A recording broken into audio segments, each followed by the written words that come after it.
just to bridge service gaps. These are all why we need to do the MPDSR.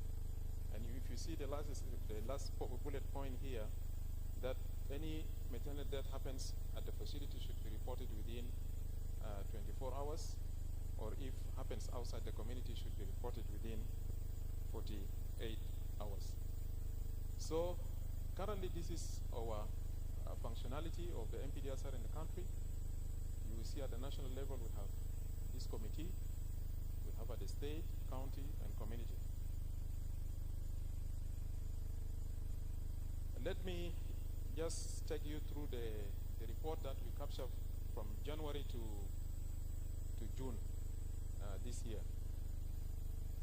This report was presented to the National Committee 2 weeks ago. And within that committee, this is where the interest that comes, that it is also good that this report should be presented at this conference.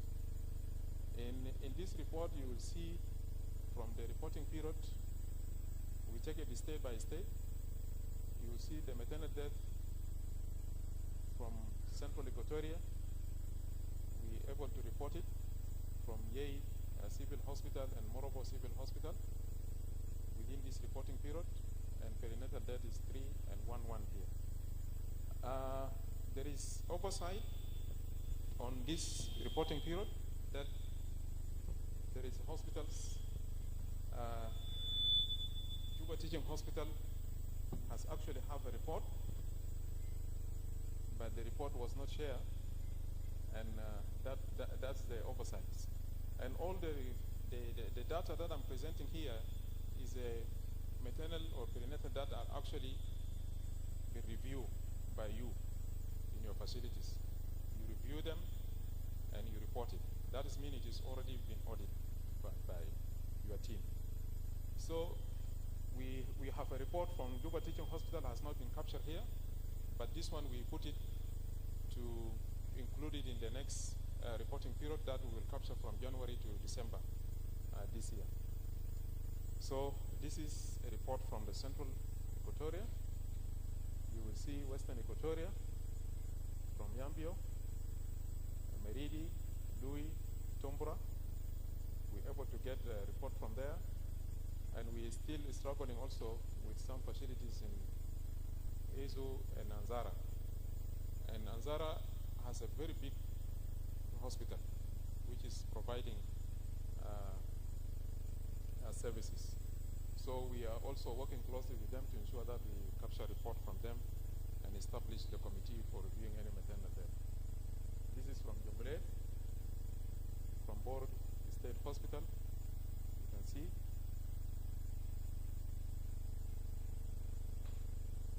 This is from Upper Nile, Reng, and Nongchuk Hospital, Maban Hospital. See the data. This is from Warab. We have a perinatal death which is 19 from the reporting period in Warab, in Kwajok Hospital. And this is for the interest of your team here, as we had yesterday from the Honorable Minister that let us have equitable distribution of our manpower. So I think the AGOSS need also to analyze this and see and help the ministry in also ensuring that let us have equitable or distributions, that at least some of your colleagues also cover some areas. We have, this is from the Unity. You can see also the perinatal death is very high, reported at 42 from Unity State. This is from the Lake State, Rumbek State Hospital, Chuebet, and Yorul Hospital. This is from Rueng. You can see we have on the right side, you have seen there's some facility that we recommended also need to capture the data from them. So this is all. But it is very unfortunate within this reporting period also there's some mistake we did not capture data from them. We have Northern Barghazal, and I'm quite sure they have a data, but it is not reported. And the same thing for Western Barghazal, where Wow Hospital is there, and I understand the DG of the hospital is here. This is very important. If the data is there also, it's good to be shared with us so that we capture in the annual report. The same thing to Western Equatoria State. And you have seen from Dr. Kuma's presentation that there is a lot of work also going very well in the Eastern Equatoria State. But it is unfortunate that we do not get any data from there. And then they have established a committee on the reviewing the maternal death. And there are some colleagues also are there. So, colleagues, this report is important to reflect on you. If you are in a certain area within the country or in the states, you can take a lead, whether you are paid or you are not paid, at least to show your leadership that this is important. At least to also review any maternal death that happens at the area where you are. So you see the institutional maternal mortality, the total number of the maternal death within this reporting period is 49. Total number of live birth, if you calculate it, we have the MMR at the 428 per 100,000. The same thing for perinatal death also. When you see the institutional report on this, within this reporting period we have 288 perinatal death. So this is the institutional report. So the major cause that we capture in this reporting period of the maternal mortality is unspecified. We have malaria, HIV, postpartum hemorrhage, infection, present about 8.2, preeclampsia 6.1, antepartum hemorrhage 2%. And the same thing also, the leading cause in the perinatal stillbirth, birth asphyxia, and neonatal sepsis. So this is our modified factors. All of us is contributing also into maternal death. In our reporting period also, late referral from the lower level facilities. We have experienced this one, lack of essential supplies and blood. So all these are contributing or modified factors in maternal death. So the challenge that we accounted within this reporting period is the issue of inadequate data from some facilities. We have discrepancies in the tools used, although we have done a lot of training and ensure that the tools are distributed for the clinicians and the providers to use the tools in reporting, but it is very unfortunate that still they are not using the tools. People are still using different tools. We have a guideline, we have a tools. If needed, we can also share it within this, in the conference here. We have some facilities that are not reported within the period of time, and these are some next step that we agree on in ensuring that we could do a step forward on reporting the maternal death. Train the lawmakers. We think this is quite very important because we understand that our healthcare providers have been pulled from the time to time for the issues of any death that related to maternal in the hospitals. They are pushed the court, and so many issues happens. So we wanted to strengthen on this to ensure that we work with the relevant bodies on the legal aspects to ensure that this is very important so that we put them on picture. We want to map out also some private facilities. We know that there is big number of deliveries happening at the private facilities, but we are not capturing any data from them. So we wanted to ensure that we created a platform for private facilities so that they use also our tools in reporting so that at least we can capture.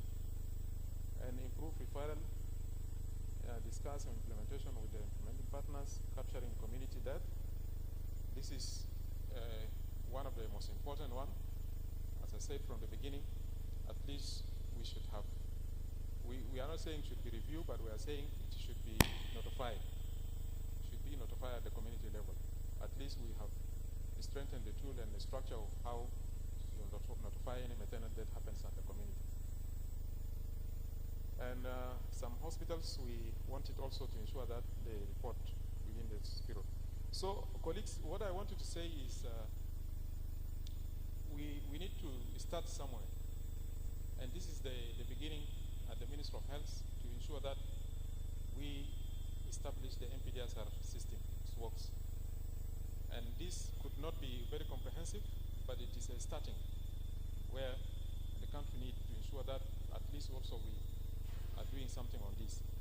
So this presentation is very short, and it includes the data from the facilities within the reporting period, as I said from the beginning, January to June. And if some of facilities that you have actually done review or audit is not showing itself here, please, maybe we'll have opportunity to have our focal persons that are actually working on this. So with this, thank you, and this is the end of this presentation.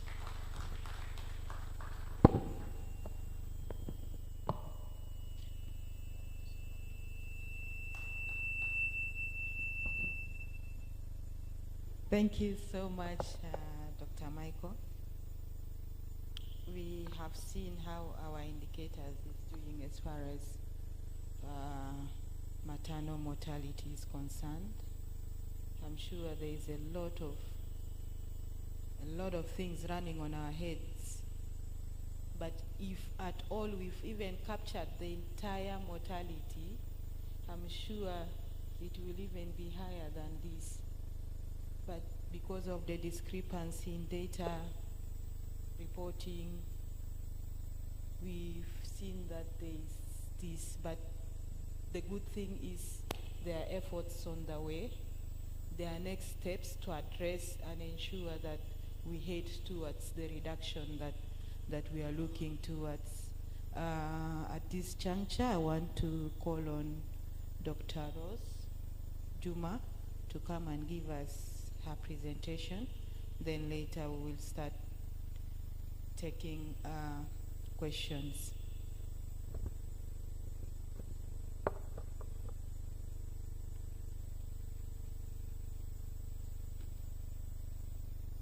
Good morning, everyone. I'm Dr. Rose Juma Ephraim, an intern doctor, Department of Medicine at Juba Teaching Hospital. It's a privilege to me to stand before you. I want to thank those of AGOSS for giving me this opportunity. I'm here to share with you pattern of malnutrition among pregnant women attending antenatal care services at Juba Teaching Hospital, South Sudan.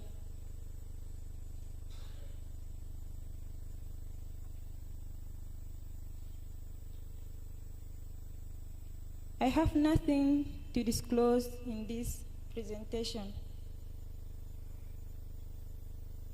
Malnutrition among pregnant women is a pressing public health concern in sub-Saharan Africa, in which South Sudan is part of it. The prevalence of malnutrition is referred to limited access to nutritious food, food insecurity, inadequate healthcare services, and detrimental effects of armed conflicts and displacement. However, less or none is known about it in South Sudan. This was a study conducted to determine nutritional status and the related factors among pregnant women attending antenatal care services in Juba Teaching Hospital, South Sudan. So these findings is only specific to Juba Teaching Hospital. Here in methodology, a cross-sectional study was conducted from September 1st to 30th, 2023. Socio-demographic, socio-economic, and anthropometrics and clinical related information were collected using pre-structure interviewer administer questionnaire. So we are using questionnaire to get the information or the findings.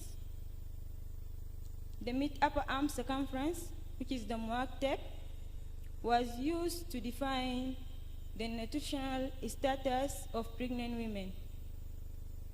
The cut-off value is divided into normal if the reading is 23 centimeter or above, or undernutrition if the measurement is below 23 centimeter.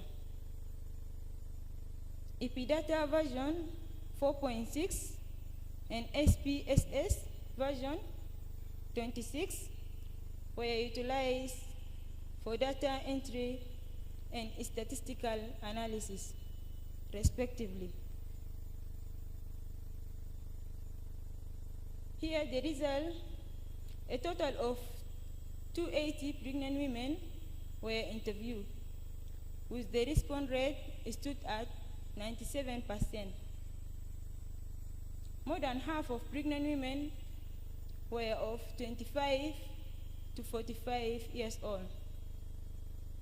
In regard to level of education, 142 of the mothers, which is 56.4%, had acquired primary education, with only 8.21% having attained university qualifications. Unemployment accounted for more than half, which is 54.6% among these women, while low proportion of them, which is 27.5%, show to have had a self-employed. The size of the family members of 6 and above was the measure, which is 168,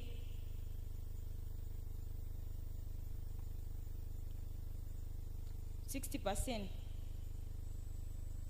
Then the daily meal frequency of 2 meals per day was 68.6%.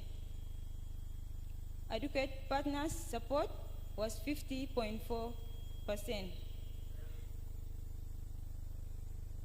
Here we see the MOAC,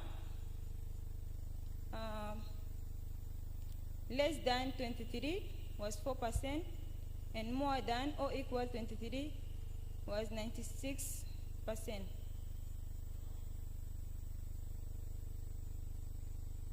Here we have factors and percentage. So age less than 18% was 65%. And the marital status, the single, 80%. Education level, no formal education, was 58%. Then occupation, small business group, they are 55%.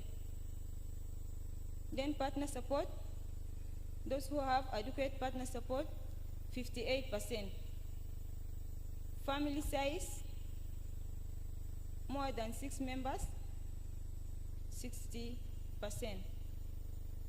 Then daily meal frequency, 2 meals per day, 42%.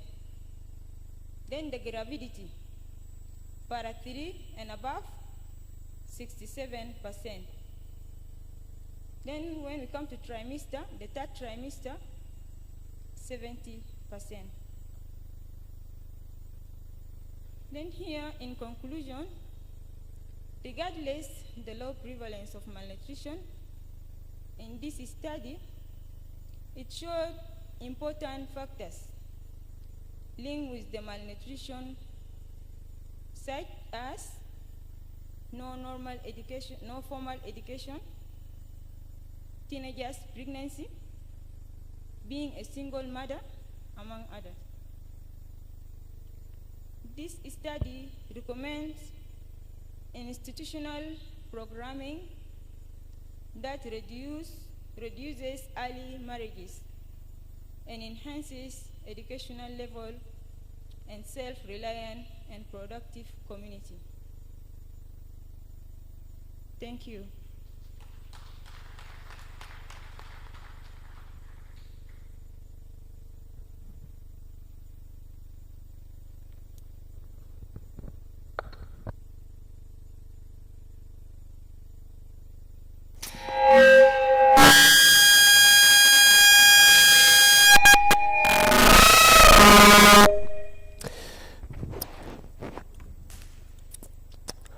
Right, we thank so much, Dr. Ross, for your presentations on the pattern of malnutrition among the pregnant women attending antenatal care services at Juba Teaching Hospital, South Sudan. And to move on our program, we have one more presentation, and this is by Ms. Anne Modong to talk to us about the factors influencing men's acceptance of their partner choice of modern family planning methods, a cross-sectional study of Luripayam, Juba County. You're most welcome.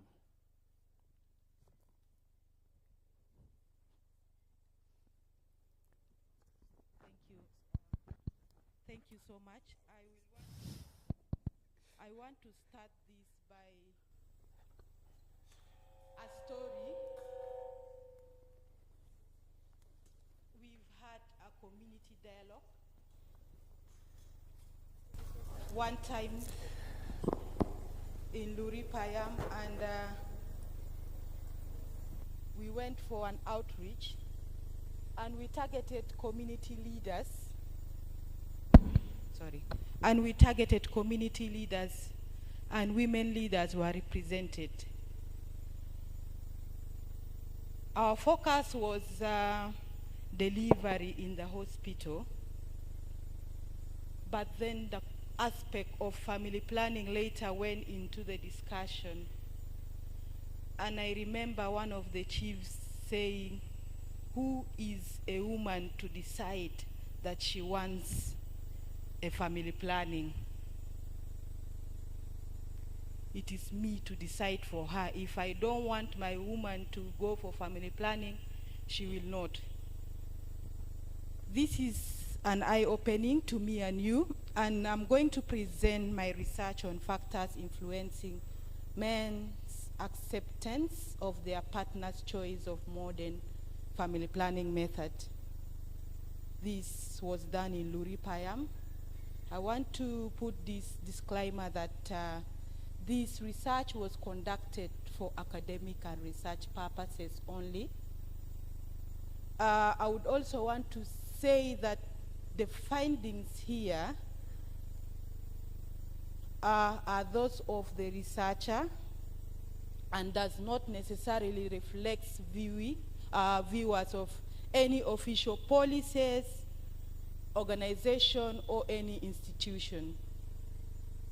I also want to say that while every effort was made to ensure accuracy and reliability of the data, the researcher does not assume any responsibility for any error, omissions, or consequences arising from the use of this information. And I will also want to say that participation during the research period was on voluntary basis and confidentiality was maintained. We know very well that modern family planning is vital for empowering individuals to make informed reproductive health choices and achieving the SDG 3. However, access to this method still remains limited, especially in low-income countries. In South Sudan particularly, male dominance affects women's acceptance of this modern family planning, despite of its importance in reducing maternal mortality and morbidity. We are also aware that South Sudan has high fertility rate, low contraceptive rate, and low modern contraceptive rate as well. And there is high maternal mortality, and the unmet need for family planning is also alarming in our country.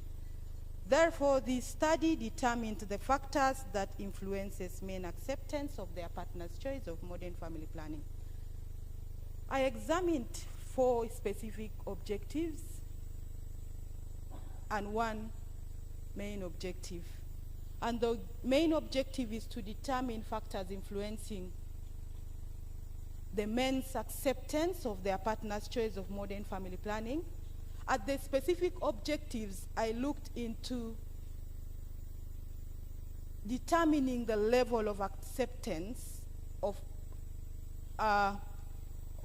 men of their partner's choice of modern family planning. I looked at individual factors that influences men acceptance. I looked at the socio-cultural factors, and then I assessed family-related factors influencing men acceptance of their partner's choice.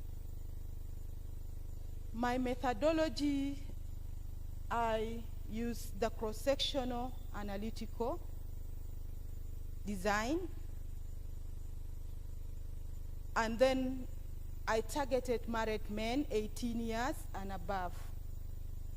So you have to be in union at that moment for you to qualify to participate. And the sampling, the sample size was determined using the Leash and Kisha formula for cross-sectional studies, and I was able to put a non-respondent rate of 10%, and this gave me a sample size of 424 married men at the community level that were interviewed. In the data analysis, in the sampling technique, I used the systematic sampling using structured questionnaires, which are interviews using the researcher structure questionnaires. And then with the analysis plan, use the SPSS version 23, inferential analysis through the chi-square, and then at the 95% confidence interval at multivariate and bivariate analysis, and the level of significance was set to p-value of less than 0.05%. There were some limitations in this study, and one of it is we've noticed that there are men or there are boys who got married at 15, 16, 17 years, and they have even more than 2, 3 children. These were not included in this study, and this made it a limitation. And then also, the study was based on self-reporting by respondents, in which case they could have given favorable opinions which might not be the true reflection of their own behaviors. This is also something that is a limitation in this study. In my results, I have noticed that only 39.6% of men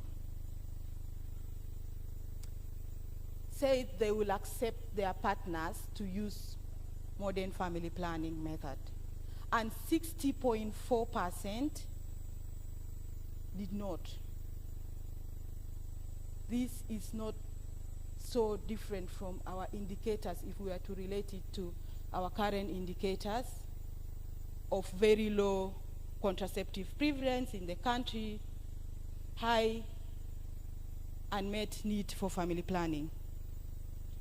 These are some of the variables that I have examined in those factors that I looked at. At individual level, I've examined occupational status, and if you can see it here, it was significantly associated to men acceptance. Birth order was examined as a variable. Mode of latest delivery was examined. Number of live births was examined, and it was significantly associated. Frequency of the couples living together in a year was examined at individual level. Partners currently using modern family planning was examined. Ever heard about modern family planning at individual level was examined. And then know at least 4 modern family planning methods was examined. And ever had negative experience on family planning, on use of family planning, was also examined, and it was also significantly associated. Sociocultural factors, the variable I looked into is social respect and based on number of children someone has, and this was significantly associated. Family gets concerned when a breastfeeding mother becomes pregnant, and then children are a source of security and wealth was also examined, and men feels pressure as primary decision makers in their family was examined, and all these were significantly associated. At the family-related level or factor, we've examined, I have examined a number of variables as well, whereby also number of wives one has was one of the variables that I look into, and then the daily income of the family. So, what my result shows is that only 168 participants, which accounted for 39.4% out of the 420 participants, supported their partner's choice of modern family planning. And this finding does not differ from findings from other researchers, which I mentioned there. And this is linked to limited education, poor knowledge, and then lack of spousal communication, among other factors. Though contrast also exists, I came across a research which was conducted in Ethiopia, and that research was showing that there was 90% acceptance rate, which may be linked to a better economical status or a better, perhaps, community.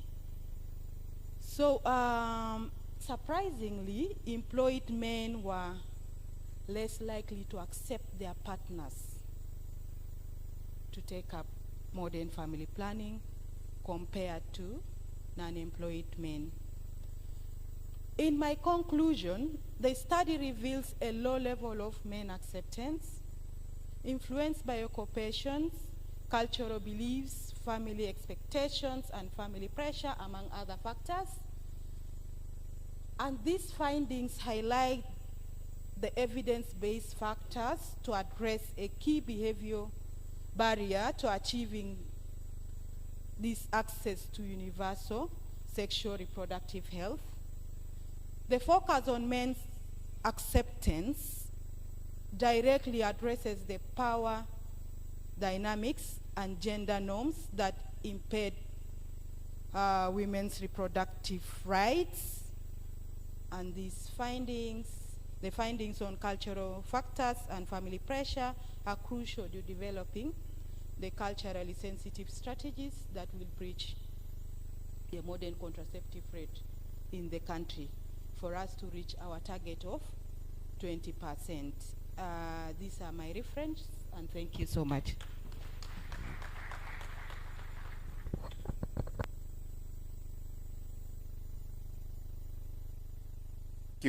Thank you so much for your presentation. Yes, we have come to the end of this session, but we will have to accomplish it with questions.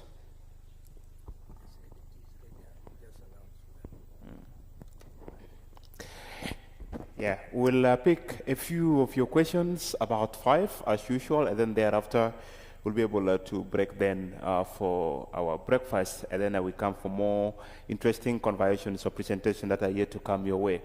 About 5 participants or panelists have made their presentation so far on various topics, and so it's left upon all of us now. Where there are concerns, you can be able to raise up your questions, and then I will get back to the panelists thereafter. Yes?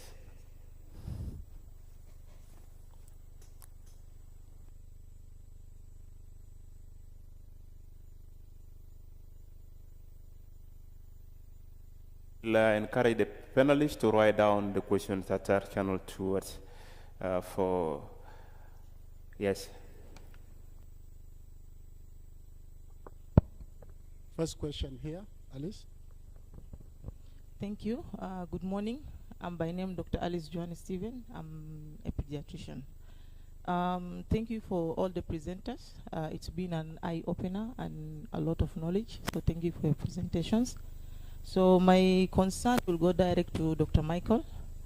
We appreciate your work. You've been working at the Ministry of Health for quite some time, and you've been doing your best in improving maternal and perinatal care. So my concern goes to your presentation. As I've been looking at the perinatal mortalities, so in different reports, it's been a bit high, and it shows a lot of concern. My concern is mostly if I'm reflecting what we've been doing, because child health, we've been doing a little bit of mortality audit, especially at Al Sabah, and also we're involving neonatal nursery hospital, also that nursery part at the Juba Teaching Hospital.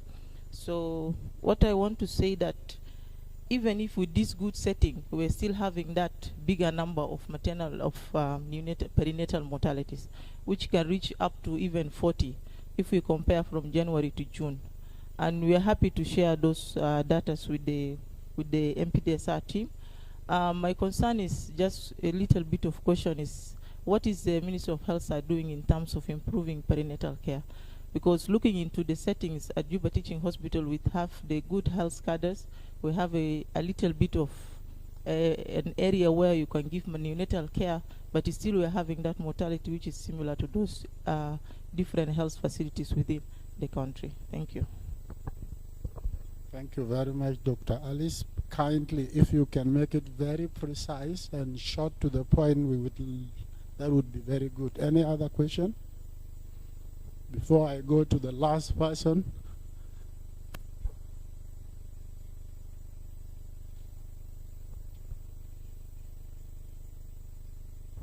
All right, thank you. My name is Alan Clement. I'm a journalist, and I'm directing my questions based on the presentation. Directing my question based on the presentation by Dr. Rose.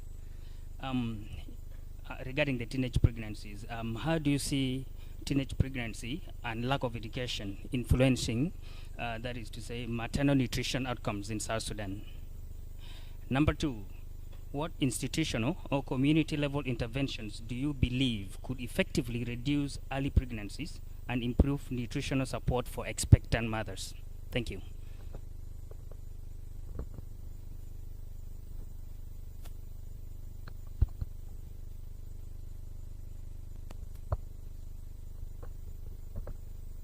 Good morning. My name is Alfred, a medical officer.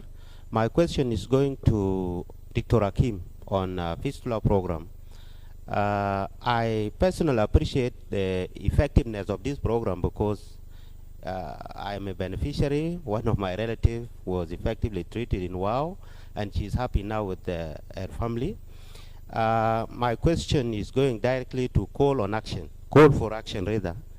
And I know, considering the indicators in South Sudan, fistula will continue to be a problem for the coming years. What is the plan for sustainability in this program? Because I understand that government must come in to sustain the program, but as a development partner, is there a capacity building program in UNFPA where you take the medical officers or any junior staff in the ministry who need to do specialization in this area? Thank you.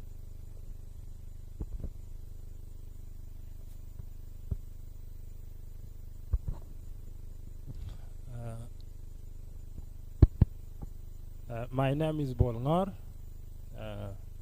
My question goes to Dr. Michael, because I have seen in his presentation some states did not bring their efforts. So I want to know whether is it a choice for someone to bring their report, or reports are being brought under the supervision of the Ministry of Health, or you just choose to bring anytime? Thank you.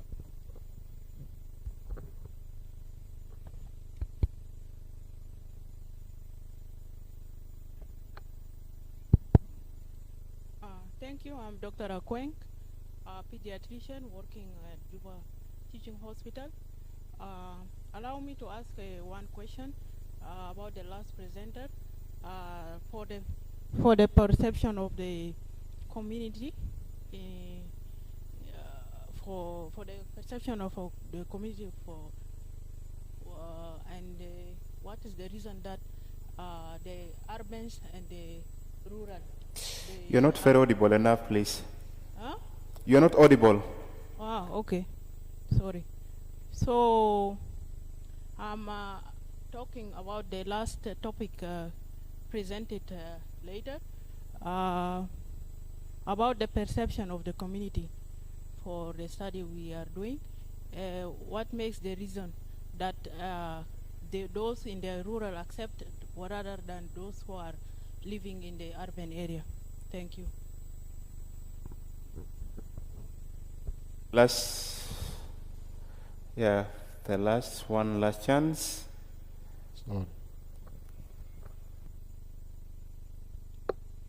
Good morning. My name is Ahmad Helen Lam. I am a fistula mobilizer in Juba County. My concern is going direct to Akim. As a fistula mobilizer, we have been facing a lot of challenges while getting these survivors. Sometimes they fear stigma. For them to accept the treatment, we have to go down, do counseling, and bring them up to accept the treatment. Most of them are from poor community or poor family. And my concern is about the educated one. We have some women who also are survivors, but they are fearing to come and get the treatment. What methodology should I use, or as 79 mobilizers use, so that we can be able to bring them so that they can accept the treatment? Thank you. Let's give one last chance to Dr. Jacqueline. Thank you so much, all the presenters. It was a very great presentation from each and every of you. So my question goes directly to Anne Madong. It's a well-structured study. I'm just curious to know about the 39% of men that have accepted the modern family planning method. What was their rationale, or how were they influenced to accept this method? Were they knowing about all the types of method? Have they heard about it before? That's what I wanted to know. Thank you so much. Thank you so much for your questions. I thought Jacqueline was the last. Okay. Good morning. My name is Dr. Moses Moror. My question will go direct to Dr. Hakim. I know you are doing the great work in the area of many of fistula patients. And in your presentation, you were talking about the plan is to end the fistula by the 2030s. What are the measures being put to end the fistula by the end by 2020? Why we know that most of the hospital they have a lack of the human resource, the issue of the road, a lot of things are there. Thank you. Thank you so much. Let's keep it there for now. We have a lot to ask, but time will not be able to allow us to ask all of the questions. Let's get back to the panelists. We start with, all right, let's start from Dr. Hakim, and then as we proceed. Thank you. Thank you. Now, MC, mic is working.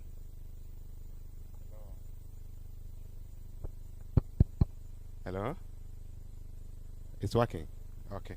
Now, I'd like to start with the question of my young colleague behind there who was asking about capacity building for obstetric fistula. As you know, let me give you a history of how the surgery for obstetric fistula started. I think it started around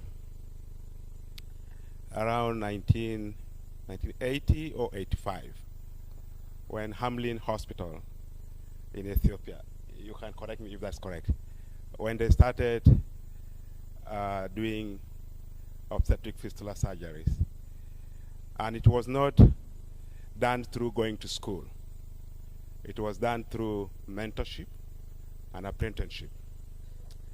It's what you would call, I remember when I was young, a young boy in Juba, those days, if you want to be a driver, you have to attach yourself to another driver, a young boys. And then you will move from one place to another. You will go from Juba to Wow, from Wow to Tonj, and then you come back, and then you learn how to drive. And then when you are ready, your senior driver will say, my son is ready to become a driver.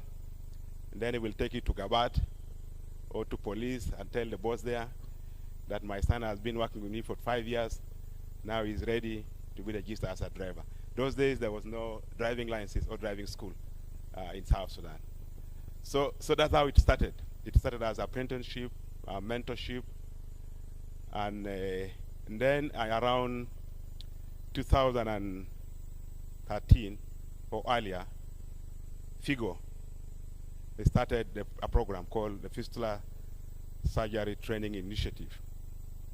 And so they are taking surgeons, urologists, obs-gyne, not medical officers. You must have surgical skills. And you must have worked in your department for at least 3 years. That is the requirement. And then you apply to FIGO in the UK. They do reference check. And then now they take you to the program. Depending on where you are based, if you are based in South Sudan, you can go to Eldoret in Gynecare, or you can go to Addis Ababa in Hamlin, or you can go to Uganda, Terwode, or Kitovu in Masaka. And so that's how the training starts. And then there are levels. You rise through the levels as you train. You train under an expert surgeon, an expert fistula surgeon for several years, and then you do cases, you are appraised. It's called competence-based. However, in the last decade, there has been a new branch of obstetrics and gynecology that they have stolen from surgeons. That is urogyne. Dr. Garang is here. You know, urogyne never used to be there, just like obs-gyne used not to be there. I'm sure that jury is going to fight with me. Anyway, so this used to be part of surgery. So urogyne was born, or pelvic floor surgery, or under reconstruction. So if you want to specialize, then you have to do urogyne. But if you go and do urogyne in America or in Europe, you will miss the fistula part because there's no fistula in those countries. And so the urogyne in Africa probably has the best option because at least you will learn.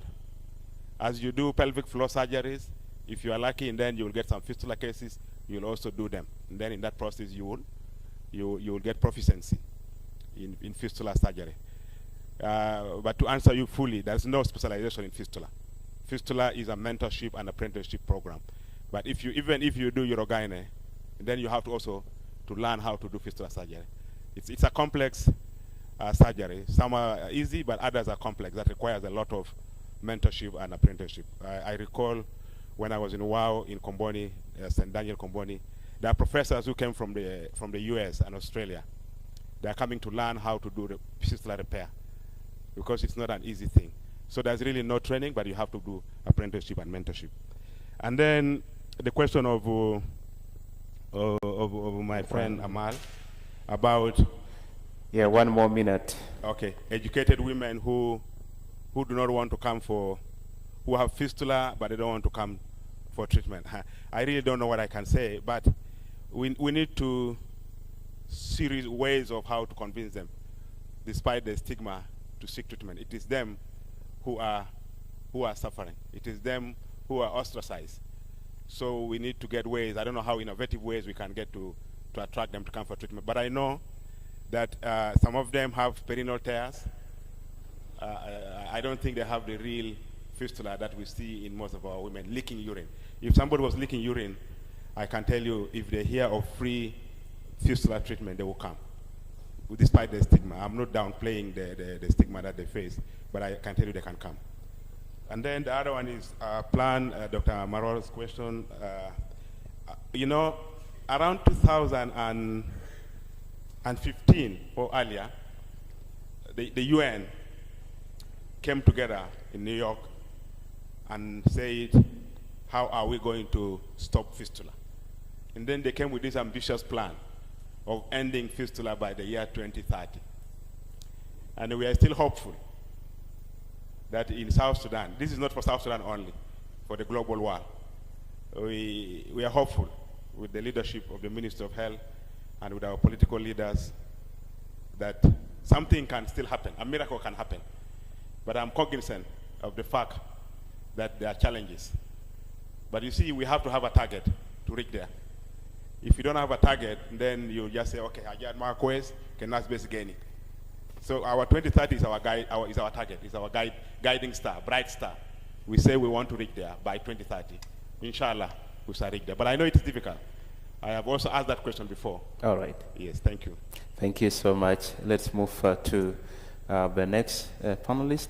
We should be able to beat time. We have less than 10 minutes. 2 minutes each of you at least. Okay. Thank you, my brother, for your question. The first question, he's asking about how do you see teenager pregnancy and lack of education influencing maternal nutrition in South Sudan? Of course, teenager pregnancy and lack of education is influencing. You're asking how? How we know as teenagers, of course they are young, so it will be very hard for them to handle pregnancy. Because pregnancy has a lot of problem from first trimester until the third trimester. It has like health problem. For them, they will fear. Teenager will fear. How will I going to get birth? They will think like that. They will have that fear, so they will not eat well. They will think about the mistake they did. They will think anytime that they are young, they cannot deliver, they can do what.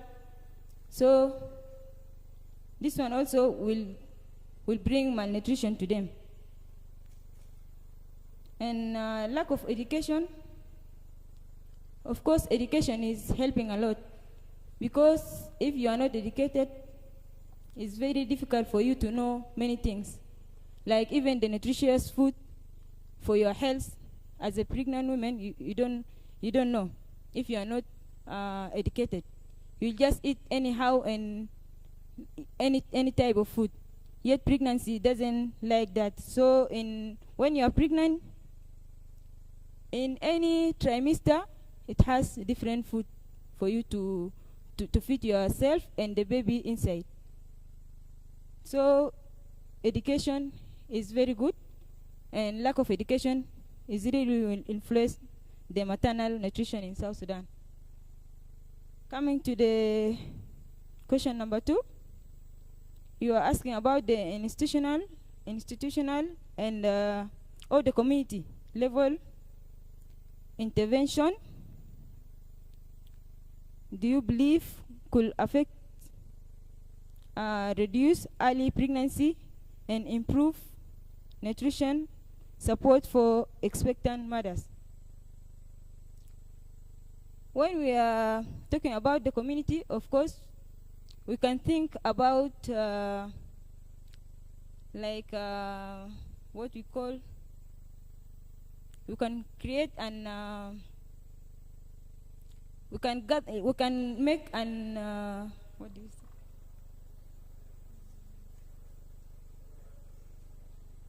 Like even conference like that, and awareness also. Awareness in the community will help. All right. Thank you so much. Yeah, our next panelist to make clarifications to the members of the public. Oh, okay. Good morning once more. Since I did not get any question, I would love. You pass the mic I would donate my minutes. Yeah.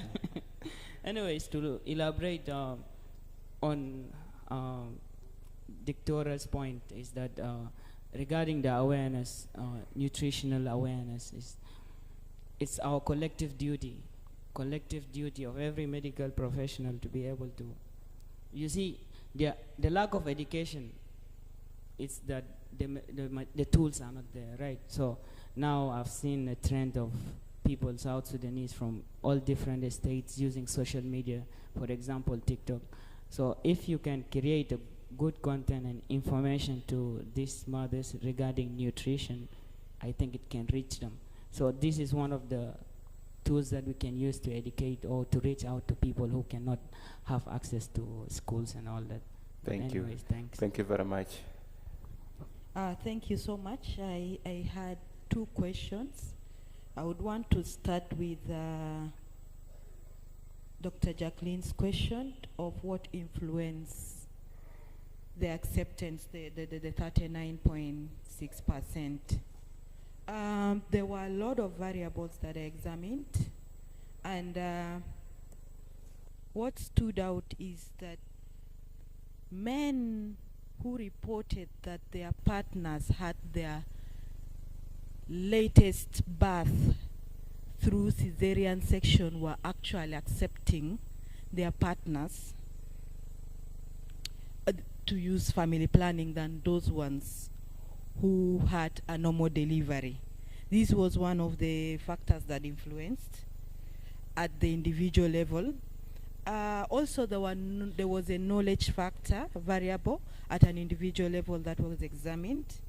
And we've noticed that men who had knowledge of more than 4 methods of family planning actually accepts their partners to use modern family planning. Also, open discussion between couples was one of the variables or one of the factors that led to men accepting, because they are having open conversations with it, and it is a family decision that yes, they have agreed that this woman should go for that method. And then also number of children, current number of children was also in display, in that we've noticed that men who had more than 4 children have allowed their partners to enroll for a family planning method. Among others, there is birth order.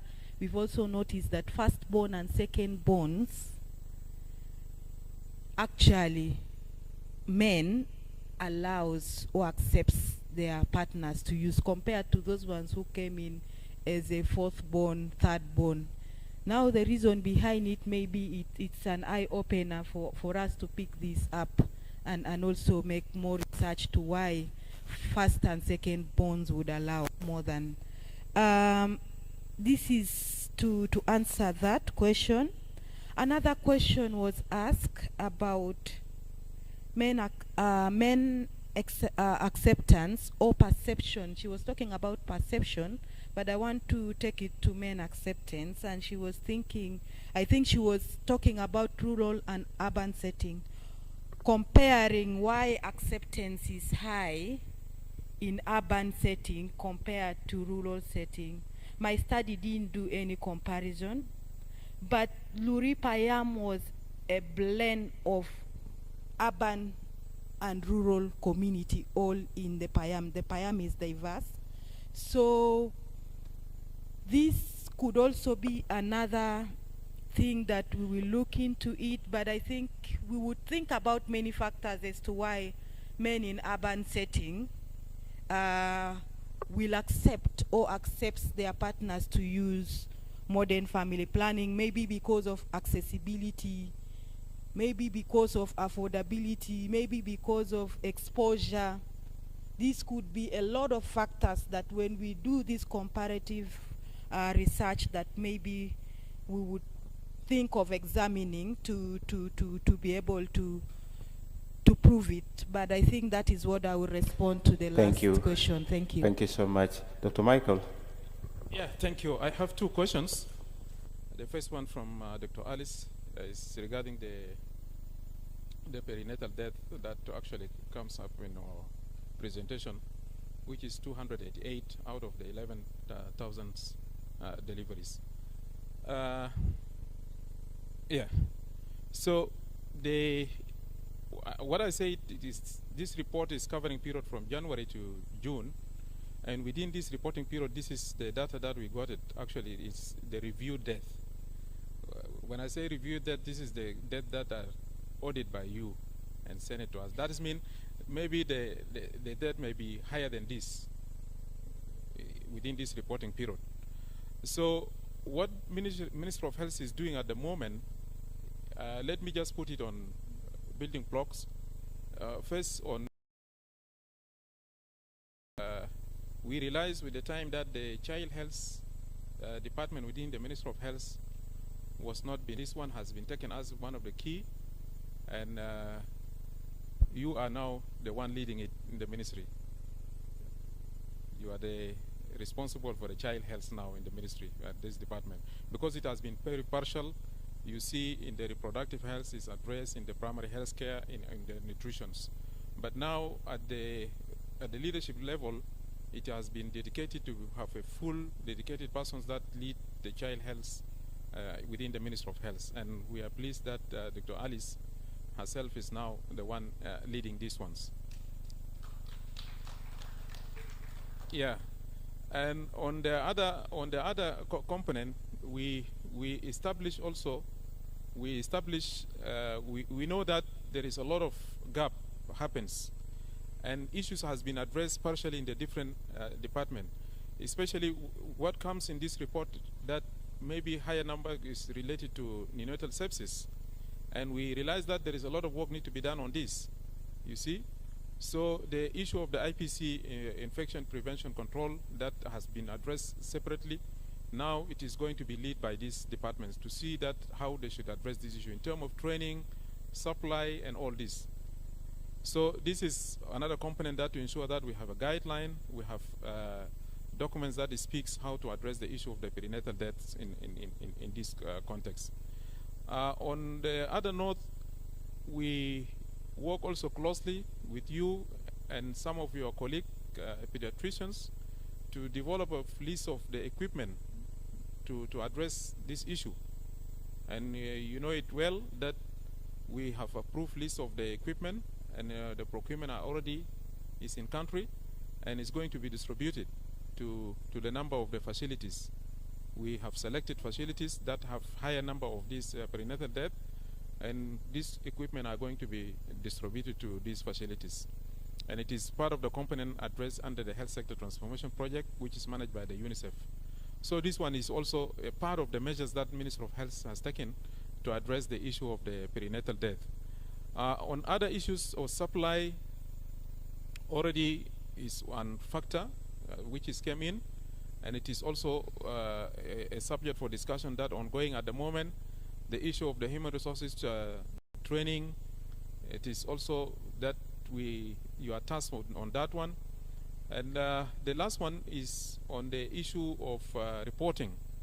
We need to strengthen our reporting. And if you see our data is going up, not because we are not doing well. Let me just put this one to you also. When you see that we are reporting a very high number of perinatal death, that means our reporting is improving also. You know, maybe before we don't have a proper reporting. That's why our data was not capturing. But now, if we are reporting a higher number, that means a flow of data is coming, and what is happening is improving. So that means also this is another component on the strengthening the training itself to ensure that we capture all the data that is needed for the services in the country. This is on this aspect on the addressing the measures that the Minister of Health put. The last question was, if I get it right, is whether it is a choice or not choice to send the report. It is mandatory to send the report. The report is needed, you know, at any level. And this is why we say that the MPDSR must be reported at any facility that are doing deliveries, you see. So it is not a choice. It is mandatory. You are needed. You are. We wanted that to ensure that you capture the report and send it, whether it is audit or it is not audit. We need the flow of data comes through the DHIS, the District Health Information System. So this is just to address these two questions that posed to me earlier. Thank you. Thank you. Thank you so much.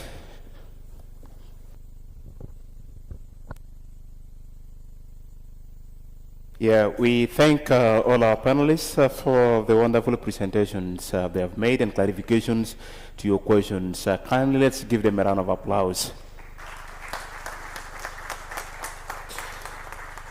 So up to here, the session is dismissed. Thank you so much. We recognize Professor Dr. Kenneth Lado, the Dean of the School of Medicine at the University of Juba. Thank you for joining us this morning. And also Professor Stephen Rulisa, the Chair of Scientific Education and Research at AGOSS. Thank you so much as well for joining us this morning. As we break here, we have interesting conversations or panel discussions or presentations coming up our way after the breakfast. And let's keep our eyes on that. And up to here, I would say our breakfast is at the same place, same time. 20 minutes and we'll get back to the room. Thank you very much.